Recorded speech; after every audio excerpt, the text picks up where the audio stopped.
Today I'm going to be making a quick hair fried chicken for my kids. I'm adding 1 egg to this, salt, and I'll add chicken broth powder, some black pepper, and I'll add paprika and cayenne pepper just to give it a little bit of heat. And I'm going to add some oil, just a little bit of oil as well. I don't want too much oil on it.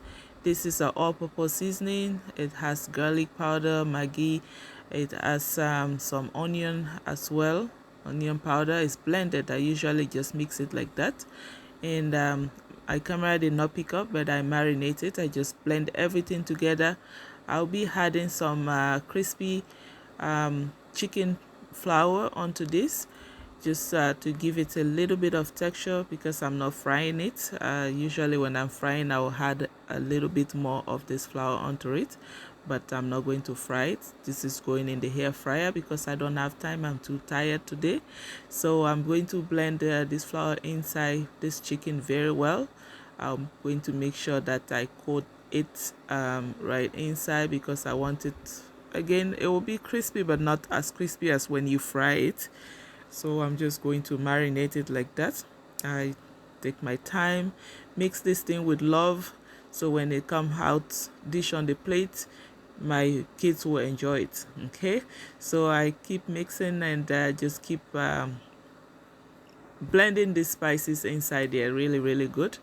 I had to pause a little bit because well, I just wanted to add a little bit of oil, because I feel like it's a bit dry and kind of sticky, and I didn't want it to be that sticky because I'm not frying it again. As I said, I'm just going to put it in the oven. So now I have my baking pan here.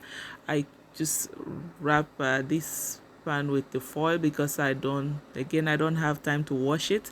I think it's better for me to wrap it, so when I'm done, I'm just going to take that out. It will not take too much time to just quickly wash and put away. I love how the color turned out. Look at this, it's so beautiful. I love when I marinate my chicken, it's like that.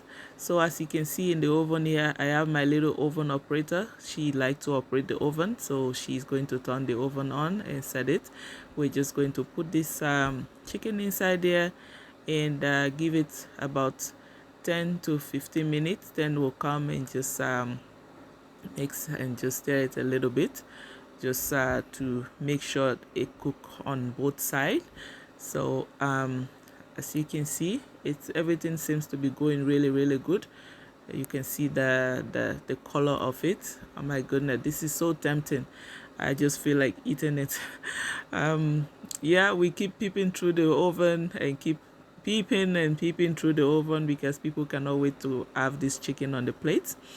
And as you can see, yes, I don't have put oven mitting on all the time. Once in a while I do put it on, but as you can see, I'm mixing this chicken, just trying to get both sides to be, cooked very well. And this is it. After pretty much, I'll say half an hour, depending on your oven. My old oven takes longer, but this one really fast. As you can see, look at that. It looks so beautiful, and now it's on the plate. Everyone was so hungry and they couldn't wait to just get into this chicken. It looks so delicious, and it is definitely